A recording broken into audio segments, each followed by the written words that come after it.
Uma Voz na Escuridão, livro de Sandra Brown, parte 10. Diane pegou o celular e leu no visor o número de quem estava ligando. Gavin, deu uma mão para Paris. Saiu da cozinha antes de atender e fez Paris ficar imaginando se quem estava ligando era Liz. O que quer que eu faça? Ofereceu Gavin. Poderia pôr a mesa? Claro, tudo bem. Minha mãe pedia para eu fazer isso o tempo todo. Paris sorriu para ele. Eu lembro que sempre que Jack e eu íamos jantar na casa do seu pai e você estava lá, essa tarefa era sua. Por falar nisso, eu não tive chance de dizer isso para você. Sinto muito por ele. Você sabe, ter morrido. Obrigada, Gavin. Eu gostava dele, Paris. Ele era um cara legal. Ele era, sim. E agora? Disse ela rapidamente. Você acha que devíamos jantar na sala de jantar ou aqui na cozinha mesmo? Para mim, na cozinha está ótimo. Que bom, então. Paris mostrou para Gavin onde ficavam os guardanapos, pratos e talheres, e ele começou a arrumar a mesa enquanto Paris refogava os legumes e lascas de pernil. Está animado para o começo das aulas esse ano? Estou. Quero dizer, acho que estou. Vai ser difícil sem conhecer ninguém. Eu sei bem o que é isso. Meu pai era do exército. Paris encheu uma panela de água para cozinhar um macarrão. Nós moramos em todos os lugares do mapa, sabe? Cursei 3 escolas no jardim e 2 no primeiro grau. Felizmente ele se aposentou, por isso pude fazer o ensino médio numa escola só. Mas lembro que era muito difícil ser a menina nova na escola. É terrível. Lembro-me de quando você teve de trocar de time de beisebol no meio da temporada. Você deixou de ser dos Piratas e passou a ser dos Pumas. Você se lembra disso? Muito bem. O seu técnico teve de ir embora. A empresa que ele trabalhava o transferiu para Ohio ou algum lugar assim. Isso mesmo. E todos os meninos do time dele foram distribuídos por outros times. Você não ficou nada contente com isso, mas acabou sendo a melhor coisa que podia ter acontecido, lembra? Os Pumas precisavam de um shortstop e você ficou com a posição. E o time foi campeão municipal. Só da cidade, ele disse modestamente. Bom, quando se ouve seu pai falar, dá para pensar que foi um campeonato mundial. Jack e eu passamos semanas ouvindo seu pai falar o tempo todo que Gavin fez isso, Gavin fez aquilo. Vocês deviam ter visto Gavin ontem no jogo. Já estávamos enlouquecendo. Ele sentia tanto orgulho de você. Eu cometi um erro numa jogada. O outro time fez um home run por causa disso. Eu estava assistindo. Por isso foi tão horrível. Papai tinha convidado vocês todos para ir me ver jogar. Tenho certeza de que ele teve vontade de me matar e depois morrer de vergonha. Paris desviou os olhos do fogão e virou para Gavin. Diane teve mais orgulho ainda de você naquele jogo, Gavin. Ele teve orgulho de mim por estragar tudo? Na jogada seguinte você fez uma rebatida dupla e com isso um jogador pôde correr para a base e marcar um ponto. Ah, acho que isso compensou. Bem, compensou sim. Para os fãs e para os seus companheiros de equipe. Mas quando Jack deu um tapa nas costas do seu pai e disse que você tinha se redimido, Diane disse que você tinha se redimido por ter voltado imediatamente para o jogo. Ele ficou mais orgulhoso do modo que você encarou o erro do que com o fato de ter rebatido bem. Paris virou para o fogão de novo e pôs o cabelinho de anjo na água fervente. Quando virou de novo para ele, Gavin ainda franzia a testa incrédulo. Paris meneou a cabeça. É verdade. Ao dizer isso, ela teve um momento de descoberta. Ouça bem o que está dizendo, Paris pensou. Depois de cometer um erro, Gavin entrou imediatamente no jogo. Não afundou no jogo e passou o resto das jogadas sentado, arrastando as chuteiras na terra e se recriminando pelo erro. Na noite anterior, Diane tinha dito que não deixou a culpa e o arrependimento comê-lo vivo. Disse que tinha deixado isso para trás. Talvez houvesse uma lição a ser aprendida com aqueles homens malói. Dean voltou para a cozinha e interrompeu os pensamentos perturbadores de Paris. Era o Curtis. Ele olhou para Gavin como se relutasse em comentar o caso na frente do filho, mas continuou a falar sem pedir para Gavin sair. O caso está complicando para ele. O que houve? A polícia especial está tentando prender Lance Fisher. Quem? Você o conhece como Marvin Patterson. Dean fez um breve resumo da diversificada carreira criminosa de Marvin. Ele está sendo procurado para interrogatório. E Bradley Armstrong também. Um criminoso sexual condenado que violou a condicional e desapareceu. Os homens de Curtis estão verificando o problema do telefone para ver se descobrem como Valentino desvia as ligações para outros aparelhos. E rondou... Dean parou para olhar para Gavin, que baixou a cabeça. Ele ainda está trabalhando no que há no computador sobre essa história. Não encontraram um computador na casa do Marvin, mas acharam disquetes e CDs, e é muito provável que tenha levado o computador com ele. Tudo isso para dizer que Curtis está em ponto morto. Como nada de novo apareceu, sugeri que talvez pudéssemos provocar Valentino. Provocar? A fazer o quê? A pôr a cabeça de fora. Como? Por seu intermédio, Paris. Eu? No ar? A ideia é essa. Se você elogiar Jane, transformá-la em vítima, talvez ele ligue para se justificar. Ele pode ficar falando mais tempo e não perceber que está nos dando uma pista de onde está ou de qual é sua identidade. O objetivo é manter a ênfase na Jane, continuou Dean. Personalizá-la, entende? Repetir frequentemente o nome dela, fazer com que ele pense nela como indivíduo, não como apenas uma prisioneira. Paris parecia duvidar daquilo. Você acha que essa tática vai funcionar com Valentino? Inteiramente não. Não dá para ter certeza. Mas pode ofender o ego dele se você ficar falando dela o tempo todo e não dele. Ele quer ser o astro, sobre quem todo mundo comenta.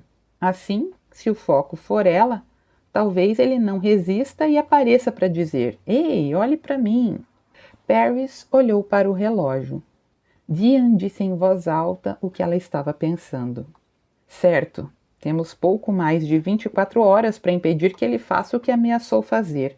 Essa noite pode ser a nossa última chance de fazê-lo mudar de ideia. Ele não deve ser provocado a fazer algo radical, que poderia ter consequências sérias, mas você poderia convencê-lo a soltá-la. Essa não é uma tarefa fácil, Dean. Existe uma linha tênue entre provocar e convencer. Dean meneou a cabeça preocupado. Eu quase me arrependo de ter inventado essa ideia por causa disso.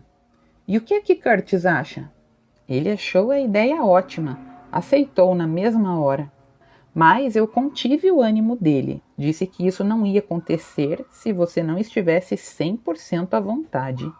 Dean chegou mais perto de Paris. Antes de você tomar essa decisão, tem de pensar em mais uma coisa, e não é pouco séria. Na verdade, é muito séria. Valentino começou tudo furioso com você, e ele está fazendo isso para punir a mulher que o traiu e você também. Se começar a pressioná-lo, de qualquer forma e com qualquer intensidade, ele deve ficar mais furioso ainda, e aí você será o alvo dele. Ele já fez uma ameaça antes. Você está tentando me convencer a não fazer isso? É o que parece, não é? Disse ele com um sorriso triste. Nem se preocupe em deixar Curtis ou eu desapontado. Assumir riscos faz parte do nosso trabalho, mas você não se propôs a isso. A decisão tem de ser sua, Paris. Se você não quiser, não vai acontecer. Pense nisso. Pode me dar a resposta depois do jantar. Eu não preciso pensar. Vou fazer ou dizer o que for necessário para trazer aquela menina a salvo para casa. Mas você vai ter que me orientar. Dean segurou a mão dela e apertou com firmeza. Ficarei ao seu lado, sugerindo o que deve dizer. Vou ficar com você de qualquer maneira. Notando que Gavin observava os dois com interesse, Perry se afastou de Dian e disse: "O macarrão está pronto." Alô? Brad, é você? Se é, por favor, fale comigo. Não tinha planejado o que ia dizer se atendessem o telefone na casa dele, mas obedecia ao impulso de telefonar, mesmo que só para certificar-se de que sua família continuava lá. Assim que ouvisse uma daquelas vozes doces, achava que pensaria em algo apropriado, mas, ao ouvir o tremor na súplica da mulher, Brad Armstrong não conseguiu dizer nada. O evidente desespero de Tony foi desconcertante. A garganta ficou apertada e ele não conseguia falar. Apertou o fone com a mão suada e pensou em desligar. "Brad, diga alguma coisa, por favor, eu sei que é você." Brad soltou um ar num quase soluço, quase suspiro. "Tony? Onde você está, Brad?" Onde ele estava? No inferno. Aquele quarto miserável não tinha nada do conforto do lar adorável que Tony tinha arrumado para ele e para as crianças. Naquele quarto não havia luz do sol, nenhum cheiro bom. As janelas estavam bem fechadas, bloqueando toda a luz, exceto a da lâmpada fraca do abajur. O quarto fedia, principalmente ao desespero dele. O ambiente, contudo, não era o pior. O verdadeiro inferno era a cabeça dele. "Você precisa voltar para casa, Brad. A polícia quer falar com você." Meu Deus! Já temia isso, mas o medo concretizado fazia seu estômago dar cambalhotas. "Fui à polícia essa tarde, Brad." "Você fez o quê?" perguntou ele com a voz entrecortada. "Tony, por que fez isso?" "O Sr. Hathaway teve de dar queixa de você." Tony explicou como tinha ido parar na sala de um detetive, mas Brad estava tão perturbado que só ouviu uma parte do que ela disse. "Você entregou seu próprio marido para a polícia?" "Para tentar ajudá-lo." "Ajudar? Me mandando para a prisão? É isso que você quer para mim e para os nossos filhos?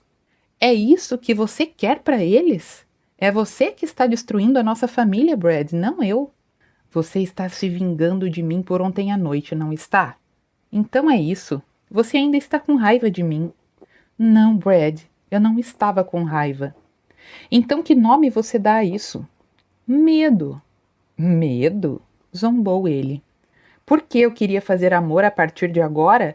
Será que devo avisá-la com antecedência que quero fazer sexo?" A questão não era sexo, e certamente não era fazer amor, Brad. Aquilo era agressão.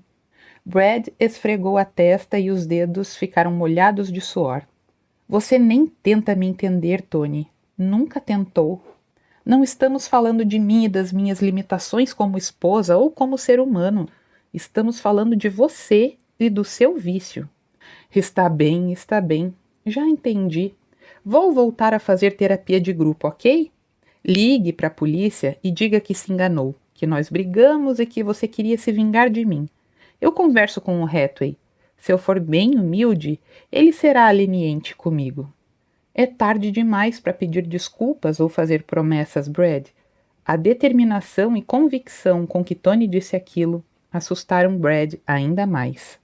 "Você já teve mais oportunidade do que merece", continuou Tony.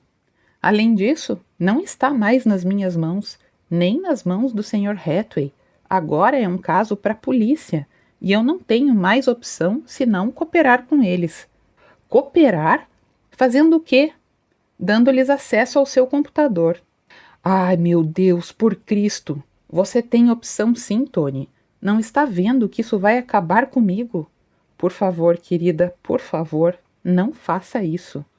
"Brad, se eu não der permissão para entrarem no seu computador, eles conseguirão uma ordem judicial ou um mandado de busca, o que for necessário. Realmente não cabe a mim. Você poderia... Ouço, posso ensinar você a formatar o computador, para que eles não encontrem nada." "Por favor, Tony, não é difícil, bastam alguns cliques no mouse." "Eu não estou pedindo para você assaltar um banco, nem nada parecido. Você pode fazer isso por mim, querida? Por favor, eu estou implorando." Tony não disse nada e Brad prendeu a respiração esperançoso. Mas aquela noite a mulher lhe tinha preparado sucessivas surpresas horríveis, uma atrás da outra. Uma noite, na semana passada, eu o segui até o lago Travis, Brad. O sangue subiu a cabeça dele, e o espírito da penitência se transformou em ira. Você estava me espionando. Eu sabia. Está admitindo isso. Eu o vi com uma menina. Você e ela entraram no seu carro.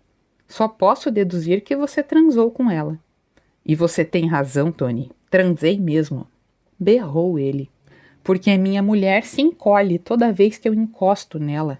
Quem poderia me condenar por transar onde e quando eu posso?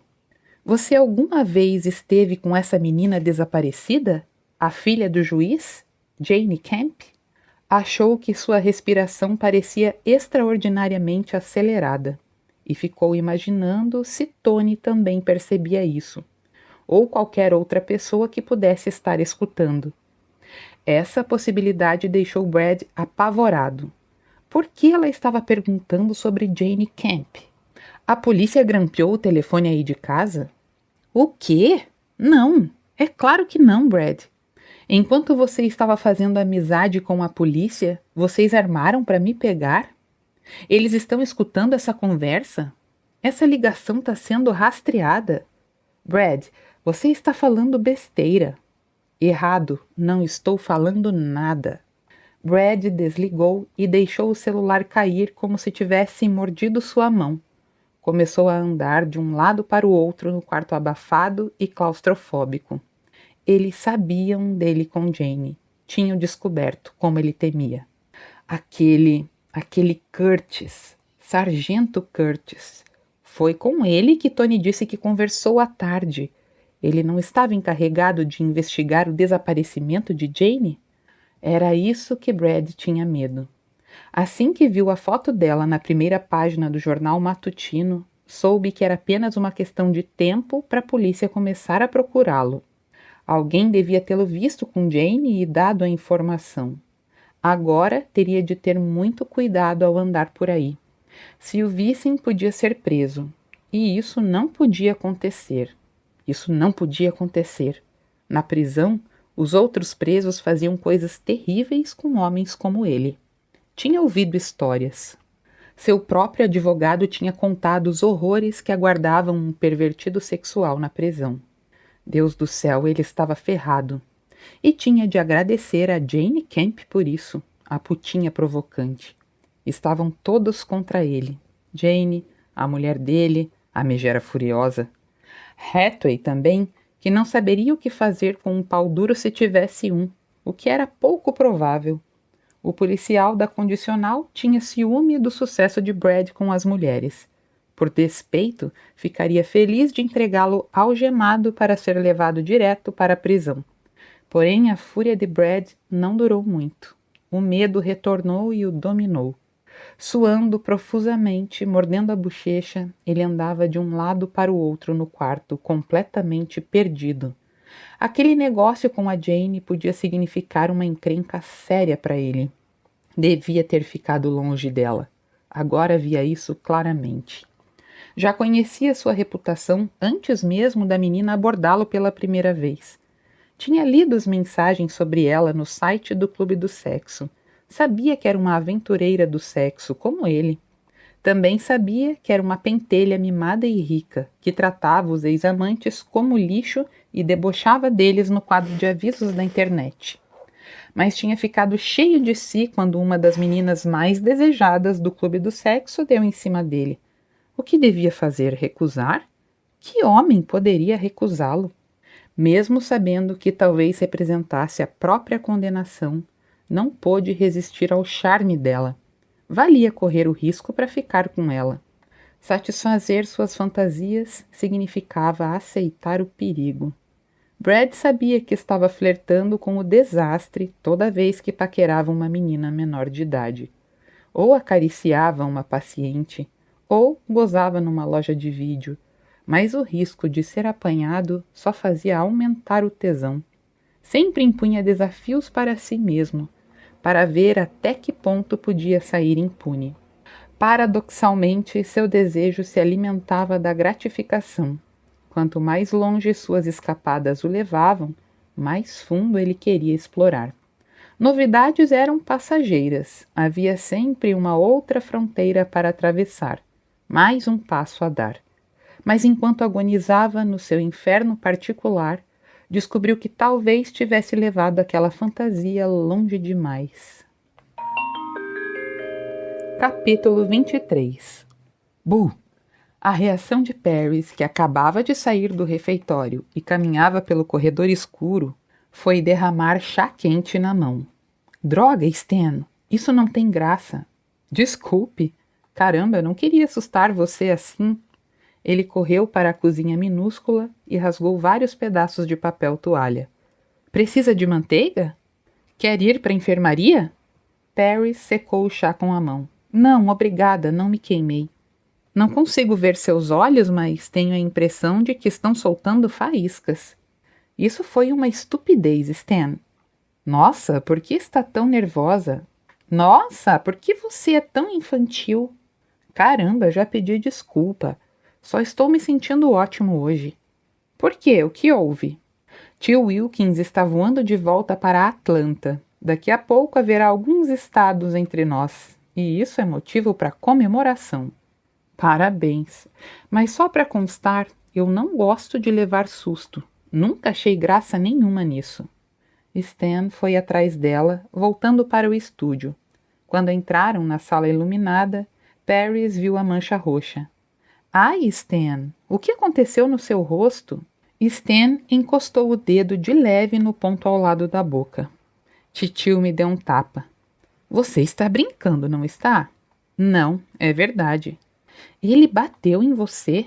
Exclamou Paris e ouviu espantada o relato do encontro dos dois no saguão do Driskill. Stan terminou de contar a história e deu de ombros com indiferença. Ele ficou furioso com o que eu falei. Não foi a primeira vez. Não é nada demais. Paris discordou, mas o relacionamento de Stan com o tio não era de sua conta. Todos os homens que eu encontro estão levando porrada hoje, resmungou ela, pensando no inexplicado hematoma de Gavin. Paris sentou no seu banco, olhou para um monitor e viu que ainda tinha 5 minutos de música na programação. Sem ser convidado, Stan sentou no outro banco. Você está assustada com esse negócio do Valentino?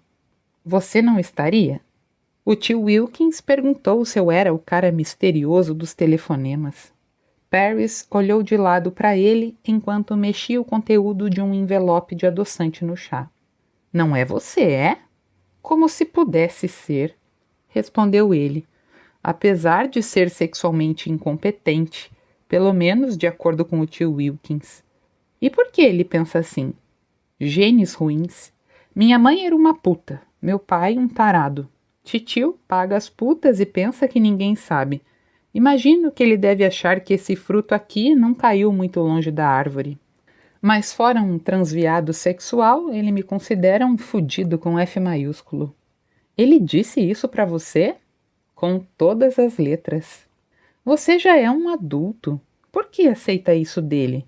Certamente não tem de aturar que bata em você. Stan olhou para Paris como se ela fosse louca. O que sugere que eu faça para impedi-lo? Stan tinha o dom de fazer Paris querer estrangulá-lo e no minuto seguinte passar a mão na cabeça dele consolando-o. Muitas fofocas picantes tinham circulado quando o pai de Stan cometeu suicídio. No entanto, se havia alguma base de verdade, a família Crenshaw era de fato disfuncional em muitos aspectos. Não era de admirar que Stan tivesse problemas psicológicos para resolver. Quando a última música terminou, Paris fez sinal para ele ficar quieto e ligou o microfone. Esse foi Neil Diamond. Antes dele, Joyce Newton cantou The Sweet Thing. Espero que você tenha ouvido, Troy. Essa música foi um pedido de Cindy para você.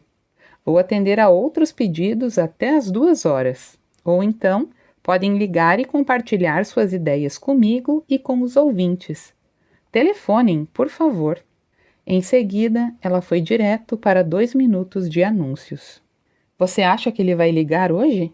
Perguntou Stan, depois que Paris desligou o microfone. Suponho que está se referindo ao Valentino. Eu não sei. Não me surpreenderia. Não há nenhuma pista de quem ele pode ser? A polícia está investigando diversas possibilidades, mas não tem muita coisa ainda. O sargento Curtis torce para ele ligar essa noite, talvez dizer alguma coisa que sirva de pista nova para eles. Paris olhou para as luzes das linhas telefônicas piscando na mesa de controle. Eu sei que outra ligação dele seria valiosa, mas fico arrepiada de pensar em falar com ele. Agora estou me sentindo realmente mal de ter assustado você. Estava só brincando. Eu vou sobreviver, Stan. Grite se precisar de mim. Stan foi indo para a porta. Ah, Stan, o Dr. Malloy deve chegar daqui a pouco. Quer fazer o favor de ficar de olho na porta e abri-la para ele? Stan fez um mochocho e voltou para o banco. O que há entre você e o analista garanhão? Paris fez sinal para ele calar a boca e atendeu uma das ligações. Aqui é Paris? O homem ao telefone pediu uma música da trilha sonora do filme Hope Floats. Parece que sua noiva é uma menina de sorte. É por sua causa que estamos juntos. Eu? Sim, ela recebeu uma proposta de trabalho em Odessa. Nenhum de nós tinha dito para o outro o que sentia. Você aconselhou ela a não viajar antes de revelar os seus sentimentos. Ela fez isso e eu disse que sentia a mesma coisa. Por isso ela continuou no emprego daqui e agora vamos nos casar, ano que vem. Poxa, fico feliz que tenha dado tudo certo. E eu também. Obrigado, Paris. Paris incluiu mais uma música na programação e atendeu outra ligação. O ouvinte pediu para ela desejar feliz aniversário para a Alma. 90 anos? Meu Deus! E ela tem uma música predileta? Era uma canção de Cole Porter. Em poucos segundos, Paris localizou na discoteca computadorizada e programou para tocar logo depois da balada de Brooks. Depois de cuidar disso, Paris olhou para Stan. Você ainda está aqui? Estou, e mantenho a pergunta. E não me diga que você e Malloy são velhos amigos de Houston. Mas é exatamente isso que somos. Como se conheceram? Por intermédio do Jack. A amizade deles durou mais que a faculdade. Mas não durou mais que você, pelo jeito. Paris virou a cabeça rapidamente para ele. Ah, estou só imaginando, mas percebo que acertei. Deu fora daqui, Stan. Suponho que esse assunto é delicado. Exasperada, sabendo que Stan ia insistir até conseguir alguma explicação, Paris perguntou. O que você quer saber? Se Malloy era tão amigo seu e do Jack, quero saber por que nunca ouvi falar dele até a noite passada. Nós nos afastamos quando eu trouxe o Jack para cá. Por que trouxe Jack para cá? Porque Meadowville era o hospital melhor e atenderia às necessidades dele. Jack não foi capaz de manter a amizade. Eu estava ocupada providenciando o tratamento dele e me estabelecendo neste emprego. Acontece, Stan. As circunstâncias afetam as amizades. Você não perdeu contato com os seus amigos de Atlanta? Stan não mudou de assunto. Jack foi o motivo de você desistir da sua carreira na televisão e vir trabalhar nesse lixo?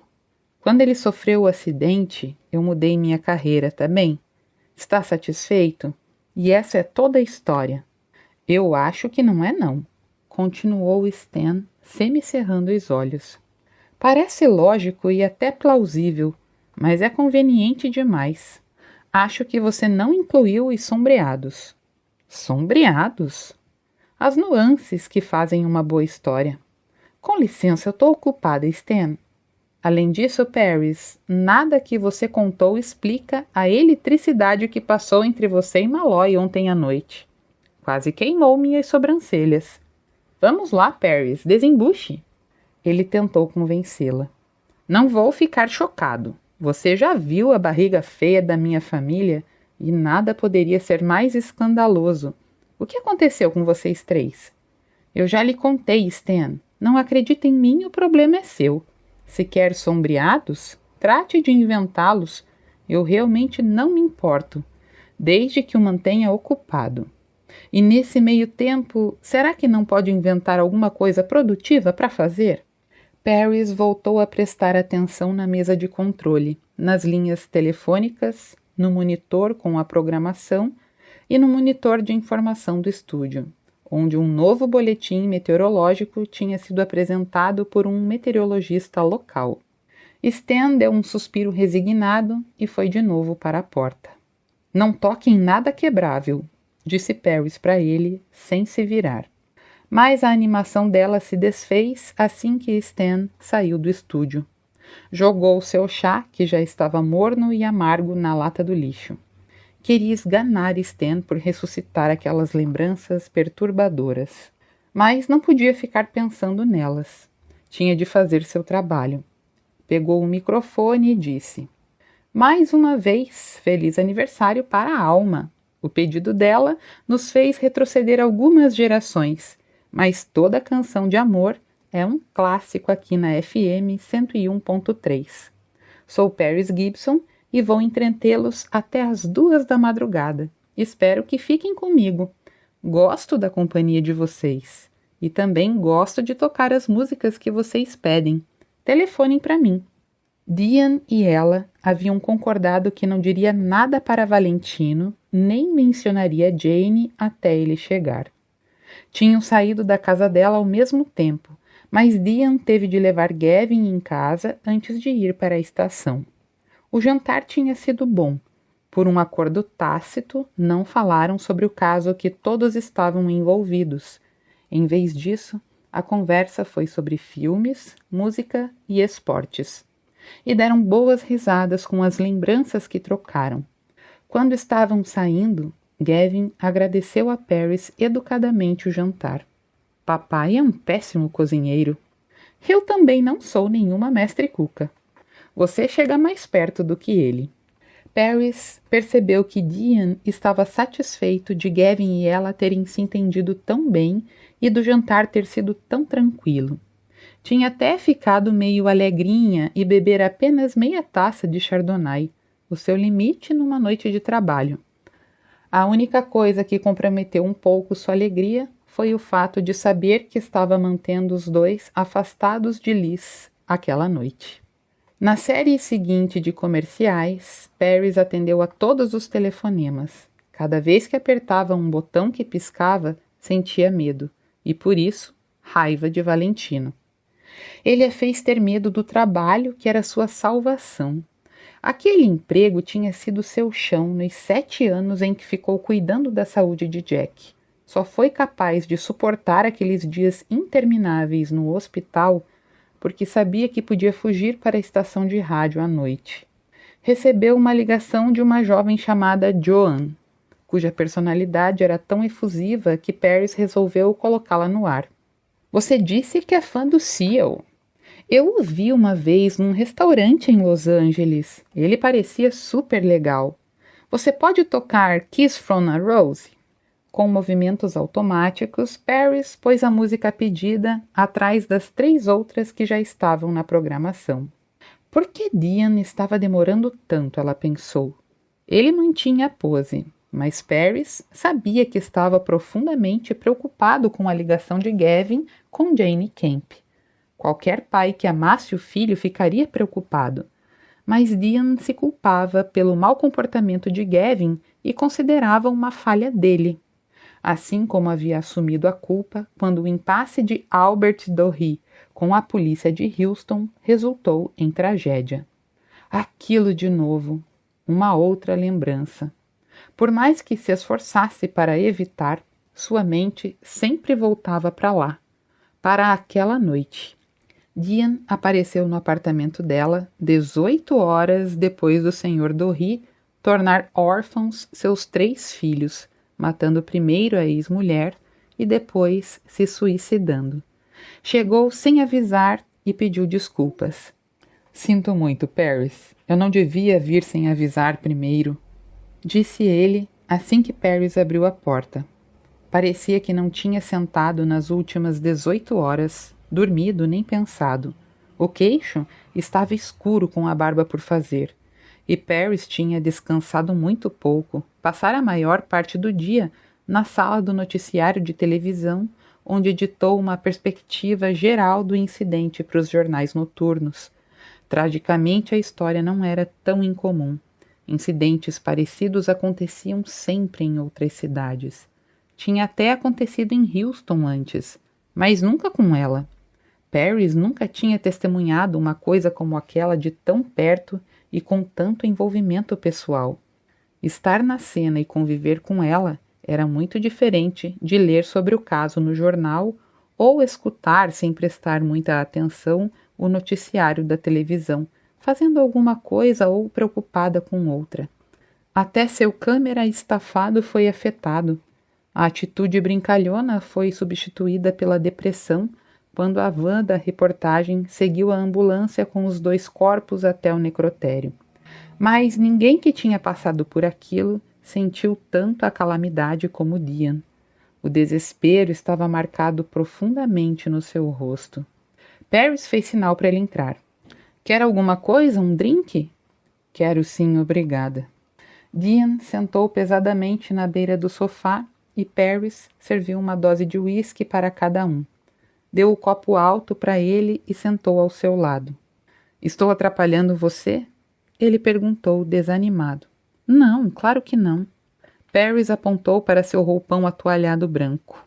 O rosto estava lavado. Tinha deixado o cabelo secar naturalmente depois de um longo banho de imersão. Dian normalmente não via Paris assim, mas ela não estava preocupada com sua aparência. As coisas que pareciam importantes 24 horas antes, agora eram insignificantes. Eu não sei por que eu vim para cá, disse ele. Eu não queria ficar na rua e estar com pessoas, mas também não queria ficar sozinho. Eu sinto a mesma coisa, Dian. Paris não tinha querido passar a noite com Jack. Ele estava desesperado para animá-la e ajudá-la a tirar da cabeça o que tinha vivenciado. Mas Paris ainda não estava pronta para se alegrar. Queria algum tempo para refletir.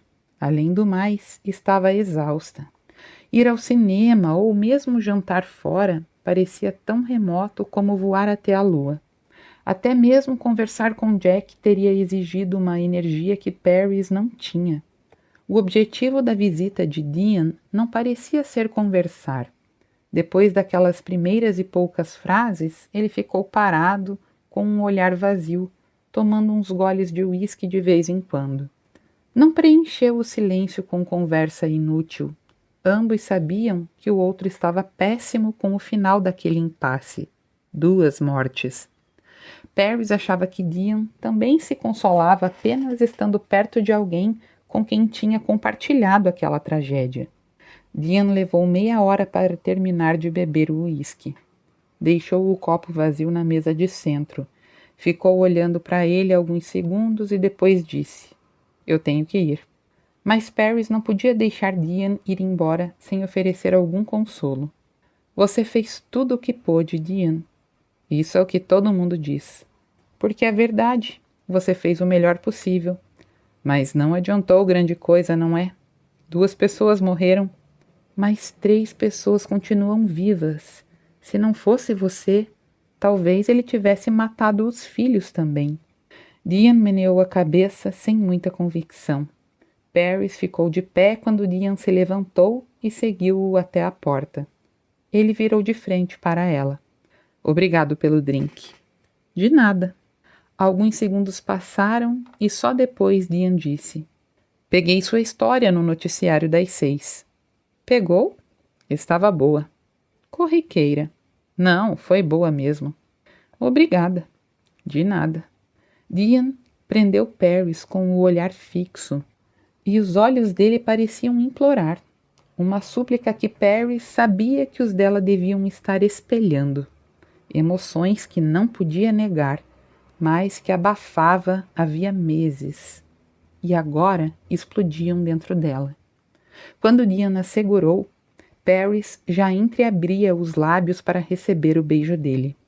Mais tarde, relembrando, quando pôde ser brutalmente sincera com ela mesma, Paris descobriu que quis que ele a beijasse e que se ele não tivesse tomado a iniciativa, ela mesma tomaria. Tinha de tocá-lo, senão morreria. O desejo que sentia por ele era essencial. Dian deve ter sentido a mesma coisa. Sua boca uniu-se à dela com sede e possessividade. O fingimento e a educação se desmancharam. Os grilhões da consciência se romperam. A tensão que se acumulava havia meses foi liberada naquele dia trágico. Paris enfiou os dedos no cabelo de Dian. Ele desfez o nó da faixa do roupão dela e quando enfiou a mão por dentro, Paris não protestou. Ficou na ponta dos pés para unir ainda mais os dois corpos. Eles se encaixavam, e a perfeição disso interrompeu o beijo por um tempo. Eles só se abraçaram, com força. A cabeça de Paris rodopiou com a sobrecarga de sensualidade. O metal frio da fivela do cinto de Dian encostado na barriga dela. A textura da calça dele contra suas coxas nuas. O algodão fino da camisa nos seus seios. O calor do corpo dele passando para a pele dela. Então os lábios do Dian procuraram os dela mais uma vez. Eles se beijaram e ele pôs a mão no seio dela. Acariciou com o polegar o mamilo ereto. Depois abaixou a cabeça e o chupou com sofreguidão. Balbuciando o nome dele, Paris apertou a cabeça de Dian contra o peito. Ele fez Paris deitar no chão. Ela desabotoou a camisa dele e desnudou seus ombros. Mas logo ele a beijava novamente.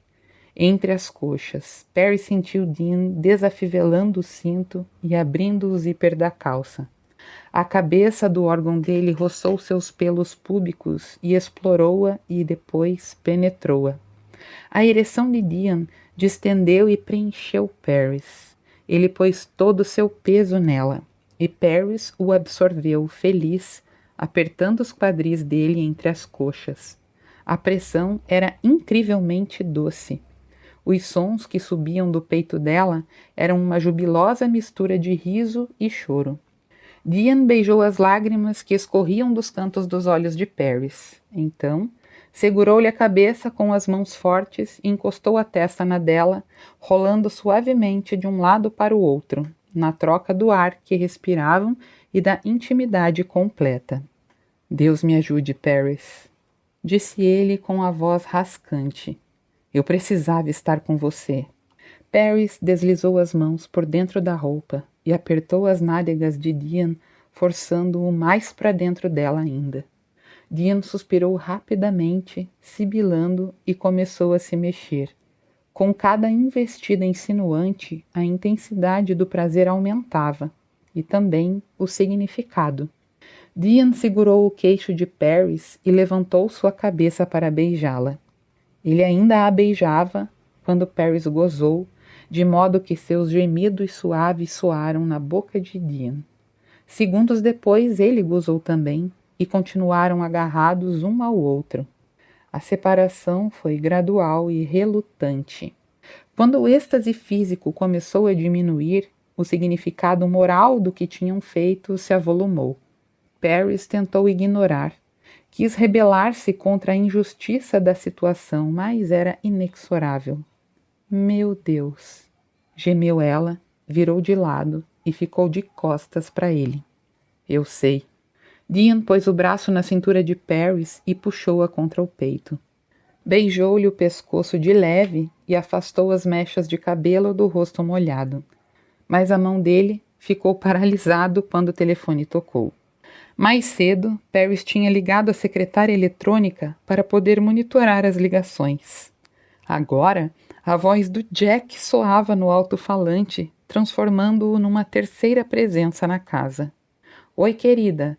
Só liguei para saber de você, para ver como está.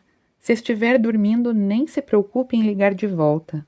Mas se estiver acordada e quiser conversar, sabe que estou pronto para ouvir. Estou preocupado com você. Com o Dian também. Estou ligando para ele a noite toda, mas ele não está atendendo nenhum telefonema. Você sabe como ele é. Deve estar pensando que foi culpa dele o impasse ter dado no que deu. Tenho certeza de que ele está precisando de um amigo essa noite, por isso vou continuar tentando falar com ele. De qualquer modo, te amo muito, Paris, meu amor. Bom descanso. Nenhum dos dois se mexeu por muito tempo. Então Paris se desvencilhou de Dian e se arrastou até a mesa de centro. Encostou a cabeça na madeira com tanta força que chegou a doer. Paris, vá embora, Dian. Estou me sentindo tão mal quanto você. Paris olhou para ele por cima do ombro nu, pois arrastava o roupão como uma cauda de vestido de noiva. Puxou a manga, aflita para cobrir a parte do seio que estava descoberta. Você não pode estar se sentindo tão mal quanto eu. Por favor, vá embora. Eu me sinto mal pelo Jack, sim. Mas não me arrependo de jeito nenhum de ter feito amor com você. Tinha que acontecer, Paris. Eu soube disso no primeiro minuto que a vi. E você também sentiu isso. Não, de jeito nenhum. Você está mentindo, disse ele baixinho. Paris abafou o riso. Uma ofensa pequena comparada com trepar com o padrinho do meu noivo. Você sabe muito bem que não foi nada disso. Podia ser muito mais fácil para nós se fosse apenas isso. E era verdade. Não era só sexo. Por trás da vergonha, o coração de Paris se despedaçava ante o desespero de saber que nunca mais aquilo poderia acontecer. Talvez pudesse se perdoar por um simples tropeço, uma descarga hormonal, uma falta de sensatez temporária, mas tinha sido significativo demais para poder ser descartado e perdoado. Vá embora, Dian, soluçou Paris. Por favor, vá embora. Ela apoiou a cabeça na mesa outra vez e fechou os olhos. Lágrimas ardentes rolaram pelo rosto enquanto ouvia o farfalhar da roupa dele, o tilintar da fivela do cinto, o zíper se fechando e os passos abafados no tapete quando foi para a porta. Suportou um silêncio penoso até ouvir a porta se abrir e depois fechar devagar. Paris? Ela levou um susto e olhou para trás, para a porta do estúdio, voltando à realidade, saindo daquele passado. E agora Dean estava lá parado, como se tivesse se materializado da sua lembrança. Estava tão perdido em seus pensamentos que levou alguns segundos para entender que aquilo era o aqui e agora, e não uma extensão do seu devaneio, sua lembrança tão vívida do passado. Engoliu em seco e fez sinal para ele entrar. Tudo bem, meu microfone está desligado, eu só estava distraída. Crenshaw me disse que eu podia entrar se não fizesse barulho. Dean sentou no banco ao lado dela e, por um momento de loucura, Paris teve vontade de se jogar nos braços dele, recomeçar de onde tinham parado naquela sua memória. A barba por fazer tinha deixado a pele dela vermelha aquela noite. Em poucos dias voltou ao normal, mas as marcas sensuais em sua mente jamais desapareceram. O beijo da véspera tinha revelado que essas marcas eram muito vivas e precisas. Nada ainda do Valentino? Paris balançou a cabeça para responder, mas também para livrar-se dos persistentes puxões sexuais em sua mente. Você deixou Gavin em casa sem problemas?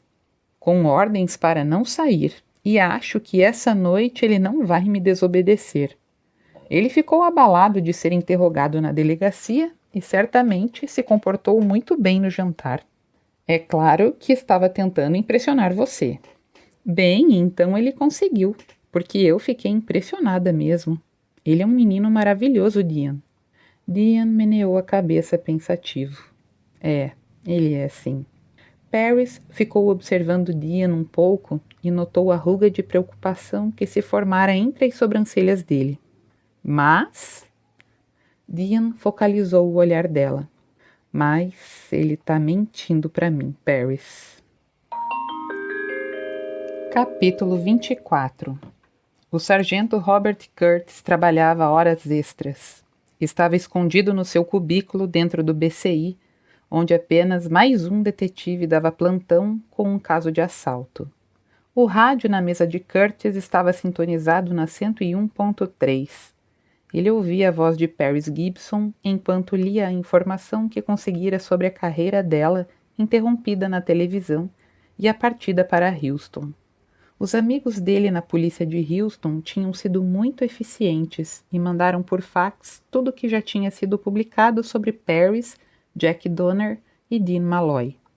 Era matéria interessante. A busca no apartamento de Lance Ray Fisher, também conhecido como Marvin Patterson, produziu algumas surpresas também, especificamente uma caixa de fitas cassete, todas dos programas de rádio de Paris Gibson. Ora, por que, imaginou o detetive, um ex-condenado que se fazia passar por zelador se interessaria tanto por Paris a ponto de colecionar gravações de programas antigos, se podia ouvi-la ao vivo todas as noites? A mãe de Lance não ajudou muito. Um detetive especial, depois de vasculhar milhas de papeladas e resmas de registros, localizou a mulher. Atualmente morava num camping de trailers em San Marcos, uma cidade ao sul de Austin. Curtis tinha feito a viagem de 30 minutos de carro até lá pessoalmente. Poderia ter despachado outro detetive para fazer a entrevista, mas queria ouvir em primeira mão por que o filho da senhora Fisher, Lance, que vivia sob o codinome de Marvin Patterson agora, parecia tão obcecado por Paris Gibson. O interior do domicílio da senhora Fisher era ainda pior do que o lado de fora, e ela era tão desleixada e pouco hospitaleira quanto o seu lar. Quando Curtis lhe mostrou o distintivo, a mulher primeiro ficou desconfiada, depois beligerante e finalmente agressiva. Por que não se manda daqui, cara? Eu não tenho nada para dizer para nenhum maldito policial. Lance veio visitá-la recentemente? Não, não veio. Curtis sabia que ela estava mentindo, mas teve a impressão de que não existia amor entre mãe e filho e que ela gostaria de ter uma chance de desabafar as reclamações que tinha dele. Em vez de desafiar a veracidade da resposta da mulher, Curtis permaneceu em silêncio e ficou tirando os pelos de gato da calça enquanto esperava a senhora Fisher dar uma tragada no cigarro e resolver se abrir. Lance tem sido um espinho na minha vida desde que nasceu. Ela começou. Quanto menos ele aparecer por aqui, melhor para mim. Ele vive a vida dele e eu vivo a minha. Além do mais, ele agora anda muito arrogante. Arrogante? É, as roupas dele, coisas assim. Está de carro novo. Pensa que é melhor do que eu. O que não seria grande coisa, pensou Curtis. Qual a marca e o modelo do carro dele? Ela bufou com desprezo. Eu não sei nem distinguir um carro japonês do outro. A senhora sabia que ele estava trabalhando numa estação de rádio? Varrendo, foi o que ele me disse. Ele teve de aceitar esse emprego depois de ser demitido do outro por furto. Aquele sim era um bom emprego e ele estragou tudo. Ele é burro, além de irresponsável. A senhora sabia que ele usava um nome falso? Eu não me surpreendo com nada que aquele menino faz. Não depois de se viciar em cocaína e tudo. A mulher chegou para frente e disse, sem ar e com a voz baixa. Sabe, foi por isso que ele fez aqueles filmes pornôs, para conseguir a droga. Filmes pornôs? Sabe a minha vizinha, que mora na segunda fileira de trailers? Ela chegou aqui correndo uma noite, não faz muito tempo, e disse que tinha visto o meu menino, o Lance, balançando o troço dele num filme sujo que ela havia alugado na videolocadora. Eu disse que ela era uma porra de uma mentirosa, mas ela disse, então venha ver. A senhora Fisher se endireitou na poltrona e assumiu a pose indignada de uma recém-convertida que só sente desprezo pelos não penitentes. E é claro, lá estava ele, nuzinho em pelo, fazendo coisas que eu nunca tinha visto na minha vida. Fiquei morrendo de vergonha. Curtis fingiu simpatia por uma mãe cujo filho saíra da linha. Ele ainda trabalhava na indústria cinematográfica? Não. E também não usa mais drogas. Pelo menos ele diz que não. Foi há muito tempo, sabe? Ele era apenas um garoto. Mas mesmo assim, a senhora Fisher acendeu outro cigarro. Curtis ia sair de lá com a sensação de ter fumado 3 maços e com o fedor condizente também. Que nome ele usava quando fez os filmes? Ah, eu não lembro. Quais eram os nomes dos filmes em que ele participou, a senhora sabe? Não lembro e não quero saber. Você pode perguntar para minha vizinha. Como é que pode uma senhora da idade dela assistindo esse lixo? Ela devia se envergonhar. Lance tem muitas namoradas? Você não ouve bem, não é? Ele não me conta nada, eu já disse. Como é que vou saber alguma coisa das namoradas dele? Ele alguma vez mencionou a Paris Gibson? Quem? Isso é menino ou é menina? A reação confusa da mulher foi autêntica demais para ser fingimento. Não importa, esqueça. Curtis se levantou. Sabe, senhora Fisher, acobertar e favorecer um criminoso é crime também. Eu não acobertei e nem favoreci ninguém. Eu já disse que Lance não esteve aqui. Então não se incomoda se eu der uma espiada? Você tem um mandado, cara? Não. Ela soprou uma nuvem de fumaça na cara de Curtis. Ah, que diabos! Pode olhar o que quiser. Não era um lugar grande. Por isso, fora o fato de ter de se esquivar de gatos sibilantes e da merda deles, a espiada não demorou muito. E também não levou muito tempo para determinar que alguém tinha dormido no segundo quarto. A cama estreita estava desarrumada e havia um par de meias no chão ao lado. Quando se abaixou para pegar as meias, notou a lajota solta embaixo da cama. Ela se desprendeu toda com a cutucada do seu canivete. Curtis guardou de novo o que encontrou exatamente como estava e foi procurar a senhora Fisher no que supostamente era a sala de estar. Perguntou de quem eram as meias. Lance deve ter deixado aí da última vez que esteve aqui, mas já faz muito tempo. Ele nunca foi organizado com as coisas dele. Outra mentira. Mas Curtis perderia seu tempo contestando. Ela ia continuar mentindo. A senhora sabe se Lance tem um computador? Ele pensa que eu não sei, mas ele tem sim. E um gravador? Isso eu não sei. Mas todos esses aparelhos modernos são dinheiro jogado fora, se quer a minha opinião. Vou deixar o meu cartão, senhora Fisher. Se Lance aparecer por aqui, faça o favor de me telefonar. O que ele fez? Pode me contar? Ele só fugiu de um interrogatório. Interrogatório? Sobre o quê? Coisa boa não deve ser. Eu só queria conversar com ele. Se souber dele, estará fazendo um favor para ele mesmo se me avisar. Ela pegou o cartão de visita e pôs na bandeja cheia de coisas ao lado da poltrona reclinável. Curtis não ouviu direito o que a mulher resmungou com um cigarro pendurado nos lábios, mas não pareceu uma promessa de fazer o que ele tinha pedido. Curtis estava ansioso para sair para o ar livre, longe da ameaça de explodir em pedacinhos junto com o balão de oxigênio da senhora Fisher, mas parou quando estava na porta e fez mais uma pergunta. A senhora disse que Lance foi mandado embora de um bom emprego por furto. Sim, foi isso mesmo que eu disse. Aonde ele estava trabalhando? Na companhia telefônica. Assim que entrou no carro, Curtis fez contato com a polícia de San Marcos, explicou a situação e pediu para vigiarem o trailer da senhora Fisher. Depois, pediu para outro detetive de sua unidade tirar a ficha de emprego de Lance Fisher na companhia telefônica. O tráfego na Interestadual 35, na direção norte, estava se arrastando devido a obras na estrada. E por isso, quando o sargento Curtis chegou ao quartel-general, a informação de que precisava já estava disponível. O registro do emprego de Fisher na companhia telefônica estava no nome verdadeiro dele. Tinha sido um funcionário exemplar até ser pego furtando equipamento. Alta tecnologia na época, informou o detetive. Mais ou menos obsoleto agora, porque a tecnologia se modifica muito depressa. Mas ainda é utilizável, não é? Sim, segundo o especialista, é sim. Armado com essa informação, Curtis pôs Lance Ray Fisher na lista dos suspeitos e concentrou sua atenção no material que tinham enviado de Houston por fax.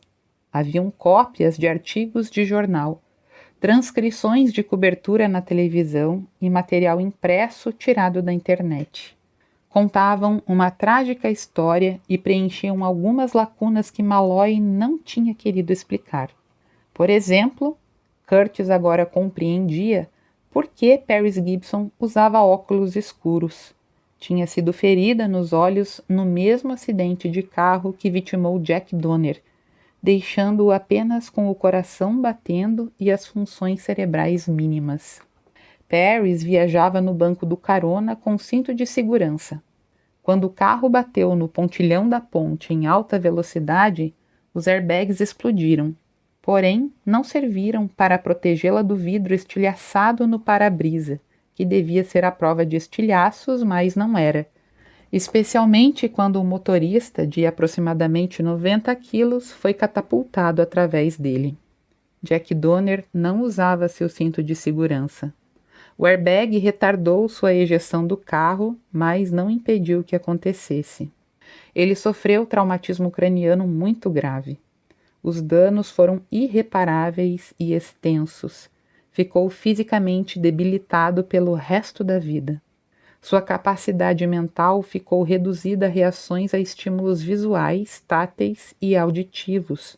As reações eram bem fracas, equiparáveis à de um recém-nascido, mas suficientes para evitar a classificação como morte cerebral. Ninguém podia desligar a máquina.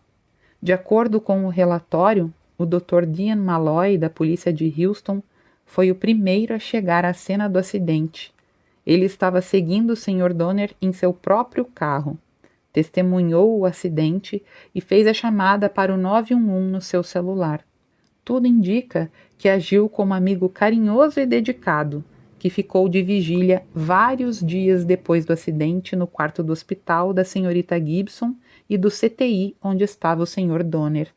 A última história sobre o trágico destino do Sr. Donner dizia que Paris Gibson tinha se recuperado dos ferimentos menores e que, depois de pedir demissão do seu cargo na emissora de televisão, levou Jack Donner para uma clínica particular.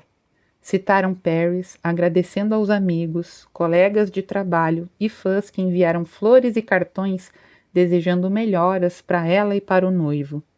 Ia sentir saudade do trabalho na TV e de todas as pessoas maravilhosas de Houston, mas sua vida tinha sofrido uma reviravolta inesperada e agora precisava seguir um novo caminho. Na última história, não havia menção de Dean Malloy, uma omissão que praticamente saltava aos olhos de Curtis. Quando alguém desaparece do radar de uma amizade forte e duradoura, tem de haver um bom motivo. Aquilo não era nenhum mistério sombrio nem profundo. Curtis tinha visto como Malloy olhava para Paris e vice-versa, com tesão desenfreado. Mas o cuidado que os dois tomavam para não olhar um para o outro também denunciava o desejo que ia além do físico. Era o fato de estarem sempre evitando um ao outro que os incriminava. Se aquilo era tão visível para ele, que os conhecia havia apenas 2 dias, devia ter sido perfeitamente óbvio para Jack Donner. Conclusão: um caso de amor. 3 era demais. Continua.